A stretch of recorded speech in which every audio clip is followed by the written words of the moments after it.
Ya, assalamualaikum warahmatullahi wabarakatuh. Pemirsa Maulana kembali lagi bersama saya, Mbak B.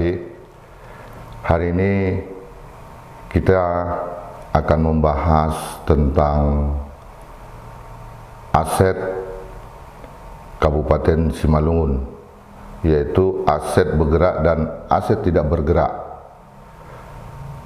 dalam program catatan harian Mona Lisa. Pemirsa, bicara tentang akuntabilitas laporan keuangan merupakan syarat terciptanya penyelenggaraan pemerintahan yang baik, demokratis, dan amanah. Salah satu upaya konkret untuk mewujudkan transparansi dan akuntabilitas pengelolaan keuangan daerah atau negara adalah penyampaian pertanggungjawaban keuangan pemerintah yang memenuhi prinsip tepat waktu dan disusun dengan mengikuti standar akuntansi pemerintahan (SAP) yang telah diterima secara umum. Sistem akuntansi pemerintahan pada pemerintah daerah diatur dengan peraturan gubernur, bupati, wali kota yang mengacu pada pedoman umum sistem akuntansi pemerintahan. Pedoman umum sistem akuntansi pemerintahan diatur dalam peraturan Menteri Dalam Negeri nomor 13 tahun 2006. Peraturan ini merupakan penyempurnaan dari Kepmendagri nomor 29 tahun 2002 yang memuat pedoman dalam penerapan sistem akuntansi keuangan daerah. Ya pemirsa, kita tahu beberapa hari lalu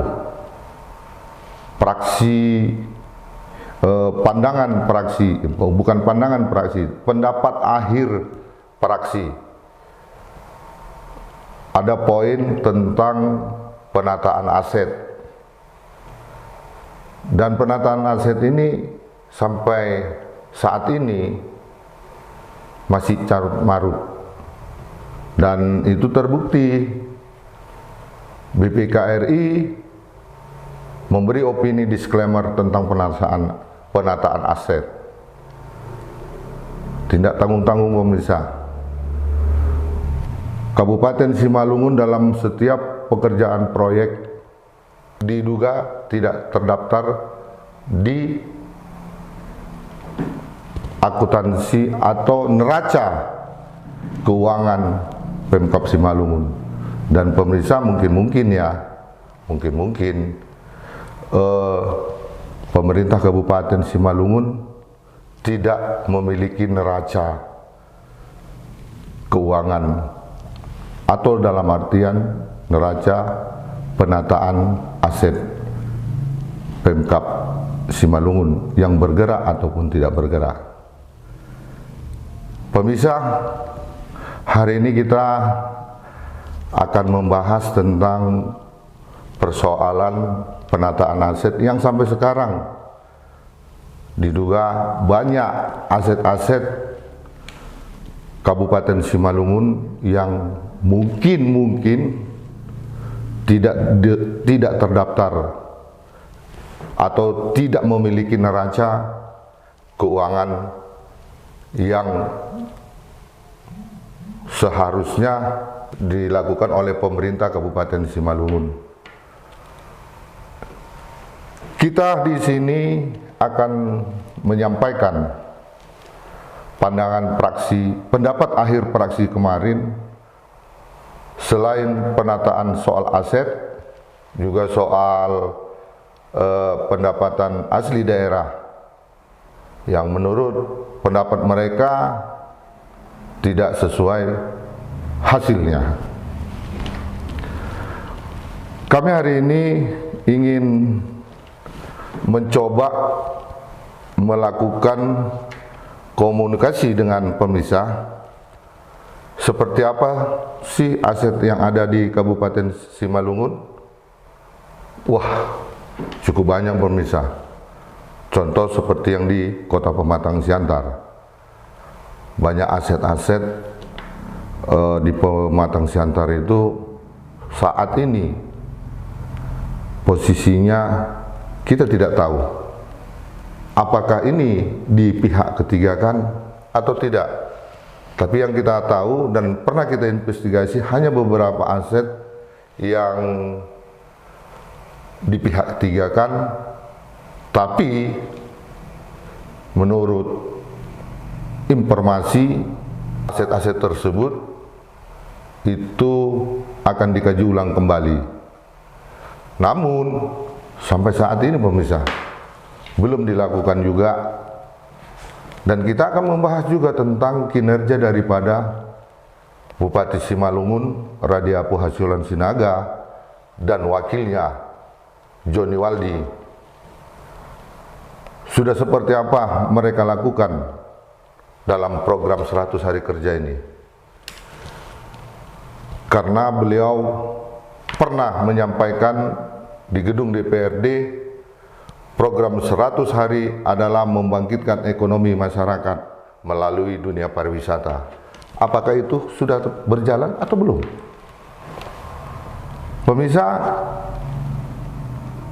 kondisi saat ini persoalan tentang aset cukup menjadi sorotan. Sebab saat ini aset-aset yang ada dicurigain kepemilikannya. Banyak aset yang terbebani dan masuk di APBD Kabupaten Simalungun.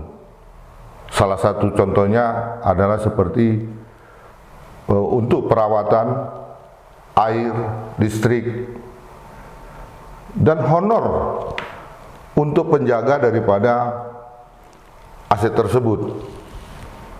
Kita lihat tidak usah jauh-jauh seperti Gedung Nasional, Jalan Merdeka. Bayangkan pemirsa, gedung yang pernah menjadi saksi sejarah tidak diberdayakan dan tidak dimanfaatkan menjadi cagar budaya, artinya menjadi objek destinasi wisata yang perlu dilestarikan. Kondisi ini sebenarnya harus kita mulain kepada pelaku-pelaku usaha atau pelaku-pelaku wisata, bisa bergandengan tangan dengan pemerintah. Kita berharap seperti itu. Namun di masa pandemi seperti ini, kondisi pemerintah Kabupaten Simalungun semakin hari semakin mulai, kita bilang kalau kita kasar, mulai goyang. Apalagi saat ini Bupati Radiapu juga kondisinya kurang sehat. Tapi walaupun demikian kita berharap beliau cepat sembuh. Dan itu doa-doa kami sebagai orang media. Dan bisa kita menjalin kerjasama dalam rangka mewujudkan masyarakat harus sejahtera, seperti tagline beliau. Pemirsa, kita akan tindak lanjutin bagaimana tentang persoalan penataan aset dan neraca keuangan aset yang ada di Kabupaten Simalungun. Apakah ini bisa atau memang mungkin bisa-bisa pemerintah Kabupaten Simalungun tidak memiliki sehingga aset ini bisa kepemilikannya berpindah tangan. Pemirsa jangan kemana-mana, tetap ikutin kami untuk sesi berikutnya. Ya pemirsa, kembali lagi bersama saya Babe. Kita akan bincang-bincang, kita akan ajak pemirsa untuk menyiasati seperti apa sih aset yang ada di Kabupaten Simalungun. Karena banyak aset yang kepemilikannya mulai dicurigai. Kita tidak tahu pasti siapa dan di mana aset-aset itu tersebut berada. Untuk itu pemirsa, kita mengacu kepada lampiran LKPJ Bupati Simalungun. Tahun anggaran ini hanya menjadi referensi seperti indikator kerja, indikator kinerja urusan wajib, bukan pelayanan dasar dan fungsi menunjang pengawasan keuangan, kepegawaian perencanaan. Pemerintah Kabupaten Simalungun, Pematang Raya, tahunnya tidak kita sebutkan, tapi di sini kita buku ini menjadi referensi buat kita, Kita akan membuka yaitu kita akan membuka pelayanan administrasi perkantoran ya, penyediaan jasa jaminan barang dan daerah. Hari ini kita akan membahas tentang yang mengelola aset pemerintah, yaitu aset daripada pemerintah Kabupaten Simalungun. Seperti kita lihat ini, yang kita lihat pada saat ini, program kegiatan tahun anggaran sekian-sekian, SKPD Kantor Badan Pengelolaan Keuangan dan Aset Daerah. Ini pemirsa, ini kita ambil referensi dari APBD, indikator APBD tahun berapa lah, nanti kita nggak usah sebutkan tahun berapa, tapi ini menjadi referensi buat kita. Kita bukan hanya bicara bongak, tapi kita berdasarkan data yang ada. Seperti apa sih kondisinya Badan Pengelolaan Keuangan ini dan aset daerah ini. Karena di sini banyak program pelayanan administrasi perkantoran, uangnya cukup besar semua pemirsa, cukup besar pemirsa. Bayangin untuk pengelolaannya ini aja mereka sudah menyerap anggaran udah cukup besar pemirsa. Jadi kita lihat di sini sampai sekitar hampir 78 miliar pemirsa ya, 78 miliar kondisi untuk keuangan Kabupaten Simalungun. Ini adalah pemirsa, ini adalah buku dosa daripada Badan Keuangan Daerah, Badan Keuangan dan Aset Daerah. Inilah daftar dosanya, inilah anggaran yang dikelola mereka, tapi kenyataannya kita tahu di lapangan pemirsa. Banyak hal-hal yang perlu kita diskusikan, dan kita pemirsa setelah ini kita tayangkan, kita akan mengundang tokoh-tokoh seperti tokoh pengusaha, ya, tokoh pengusaha, mungkin bisa kita undang dari Himpunan Pengusaha Pribumi Indonesia, juga DPRD yang membidangin tentang keuangan daerah dan aset. Bisa jadi kemarin praksi-praksi juga mengkritisi tentang aset-aset yang tidak terdaftar yang ratusan miliar informasi yang mereka sampaikan. Dan hari ini kita juga akan mengundang dari pemerintah Kabupaten Simalungun, atau bila perlu nanti kita undang kepala badan aset kepala badan keuangan dan aset daerah. Kita akan undang langsung. Apabila mereka tidak mau, ya itu tanggung sendiri oleh mereka. Karena kita akan berdiskusi ini untuk membantu daripada anggapan-anggapan masyarakat, anggapan-anggapan lembaga atau DPRD, kawan-kawan DPRD tentang keuangan daerah yang notabene-nya tanda kutip hancur ya. Ya, kita berharap dengan digelarnya season program catatan harian Mona Lisa ini bisa membawa angin segar dan membawa perubahan untuk Kabupaten Simalungun dan daerah-daerah yang ada di Sumatera Utara juga seluruh Indonesia. Kita akan terus bergulir, kita akan melakukan membuat catatan-catatan penting sehingga apa yang menjadi keinginan masyarakat itu dapat terwujud. Di masa pandemi ini pemirsa sungguh sangat luar biasa. Kita jangan menganggap remeh. Kita jangan menganggap remeh. Ternyata kondisi ini semakin lama semakin buruk. Dan kita juga kemarin ingin sharing session dengan dengan gugus tugas dengan juru bicaranya Akmal Siregar. Beberapa kali kita kontak tidak mau menjawab. Tapi ini tidak apa-apa, kita akan ulang lagi kembali mungkin Senin karena dengan adanya surat Bupati Simalungun mendudukin level 3 dan ada 11 kecamatan yang dinyatakan zona merah.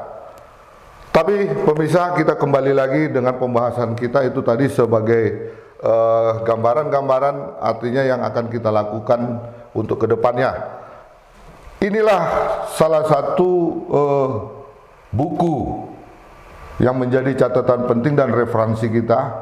Kita membuka, bukan kita sharing session dengan pemirsa, bukan tidak memiliki data, tapi ini akan kita buka nanti. Kita akan bedah dengan beberapa tokoh dan kita akan lakukan secara rutin program-program ini, yaitu kita awali dia untuk minggu pertama ini, yaitu 3 kali tayang seperti mulai dari hari Senin, Kamis dan hari Minggu nanti. Pemirsa, inilah gambaran-gambaran persoalan aset yang ada di Kabupaten Simalungun. Kita akan membuka ini, dan ini akan kita bedah. Aset-aset mana aja yang pembiayaannya masih ditanggung dalam APBD. Dan ini kan salah satu keinginan, kesempatan kita melakukan tindak pidana korupsi. Kenapa? Bahwasanya aset yang ada di Kabupaten Simalungun ini untuk pembiayaannya masih ditanggung di APBD. Artinya pembiayaan perawatan kantor. Dan ini kita lihat nanti apakah ini benar masih dan ditanggung di dalam APBD. Pemirsa, jangan kemana-mana, tetap ikutin kami untuk sesi ketiga closing statement yang akan kita buat untuk pemaparan-pemaparan berikutnya. Ya baik pemirsa Mona Lisa, kembali lagi bersama saya Babe. Pemirsa, ini akan kita buka sedikit ya gambaran-gambaran daripada apa yang menjadi pembahasan kita hari ini, yaitu tentang pelayanan administrasi perkantoran, penyediaan jasa, jaminan barang dan milik daerah. Pemirsa, di sini di dalam indikator kinerja daripada Badan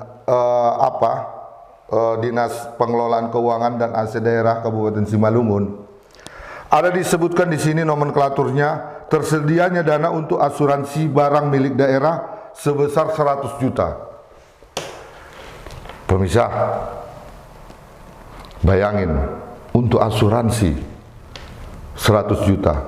Yang jadi persoalan pemirsa, barang yang mana yang diasuransikan oleh pemerintah Kabupaten Simalungun.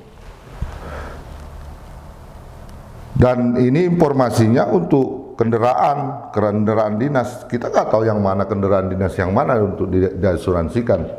Tapi yang pastinya inilah catatan-catatan penting yang perlu nanti kita bedah dan perlu kita kaji lebih dalam lagi. Kita hari ini hanya sharing session dengan para penggemar atau pemirsa Mona Lisa. Kita akan mengupas lebih dalam lagi. Kita akan mengupas lebih dalam lagi dalam program catatan harian Mona Lisa dan masih tetap dalam program 7 inspirasi untuk anak negeri. Kami akan mengundang tokoh-tokoh yang layak untuk membicarakan ini, dari pengusaha, dari praktisi hukum, juga dari politisi, juga dari pemerintahan. Dan kita akan melalui